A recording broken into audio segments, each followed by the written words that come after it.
हम इस वक्त उत्तर प्रदेश के कह लीजिए मुख्यमंत्री कार्यालय में है और हमारे साथ एक बहुत खास चेहरा दानिश आज़ाद मौजूद है। दानिश आज़ाद योगी सरकार में मुस्लिम चेहरा होंगे, अल्पसंख्यक चेहरा होंगे। दानिश चुनाव नहीं लड़े हैं, इन्हें विधान परिषद भेजा जाएगा। दानिश, आप रिप्रेजेंट करेंगे मुसलमानों को योगी सरकार में। तमाम चर्चा कयास, टिकट नहीं मांगा आपने, कैसे हुआ, कैसे मंत्री बने? थोड़ा बताइए अपनी जर्नी के बारे में, अपने बारे में बताइए हमारे दर्शकों को।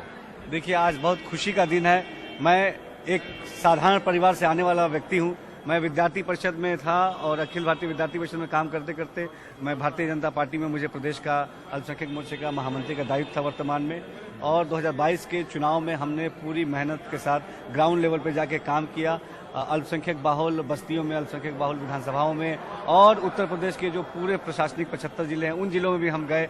तमाम जगह हम जाके ग्राउंड लेवल पर मोदी जी का और योगी जी का जो विकासकारी जो नीतियां थी उनको हमने ग्राउंड लेवल तक पहुंचाने का काम किया। जो मोदी जी का सपना है कि हम अंतिम पायदान तक जो व्यक्ति है वहां तक पहुंचे और उसको हम उसके विकास के लिए काम करें, उस सोच को हमने ग्राउंड लेवल तक ले जाने का काम किया। और निश्चित तौर पे ये मेरे लिए, मेरे परिवार के लिए और उन तमाम कार्यकर्ताओं के लिए एक बहुत गर्व का दिन है और एक बहुत बड़ा संदेश है कि भारतीय जनता पार्टी एक ऐसी पार्टी कि अगर आप काम कर रहे हैं तो आम कार्यकर्ता भी कहीं से कहीं पहुंच सकता है। आप चुनाव लड़े नहीं, आप संगठन की नजर में थे, आप मेहनत कर रहे थे जैसा आपने बताया। देखिए, मुसलमानों ने बीजेपी को बहुत ज्यादा वोट नहीं दिया, ज्यादातर मुसलमानों ने इस बार सपा को वोट दिया है। कितनी बड़ी चुनौती देखते हैं कि उस वोट बैंक को बीजेपी में लेकर के आना जो बीजेपी को वोट नहीं करता, और बीजेपी को माना जाता है कि ये मुस्लिमों के खिलाफ या विरोध करने वाली पार्टी, और तमाम सांप्रदायिक नारे भी लगते हैं, तमाम नेता हैं, आप जानते हैं बेहतरीन तरीकों से, तो वो कैसे करेंगे आप?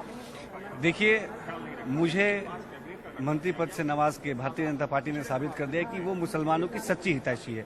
और जो सपा, बसपा, कांग्रेस जो मुसलमानों के बीच में भ्रम जाल फैलाने का काम करते थे, 2017 के बाद जब से योगी जी की सरकार आई है, मोदी जी के नेतृत्व में, मोदी जी के विजन में, तो हमने मुसलमानों के विकास के लिए काम किया है। आप देखिए, जो राशन, जो कोविड काल में राशन का वितरण हुआ, उस राशन का सबसे ज्यादा लाभ मिला आम मुसलमानों को। तो बिना भेदभाव के पूरे उत्तर प्रदेश में आप देखिए, एक भी ऐसा केस नहीं आया जहां किसी मुसलमान ने ये कहा हो कि मुझे फलाने योजना का लाभ इसलिए नहीं मिला कि मैं मुसलमान था। तो ये कितने गर्व की बात है और कितनी, मतलब हम लोग सबके लिए गर्व की बात है कि भारतीय जनता पार्टी एक ऐसी पार्टी है जो बिना भेदभाव के सबके साथ सबके विकास के लिए काम करती है। दानिश भाई, बहुत अच्छा बात कर रहे हैं, तो दो सवाल और पूछूंगा। पहला सवाल, जो इस चुनाव में 80 बनाम 20 की बात हुई, बाद में बताया गया कि वो विकास खिलाफ लोग थे और विकास के प्रो लोग थे। वो जो एक धारणा गई, वो धारणा कुछ और थी कि 80% हिंदू और 20% मुसलमान। ये तमाम धारणाएं हैं, इसको कैसे तोड़ेंगे आप?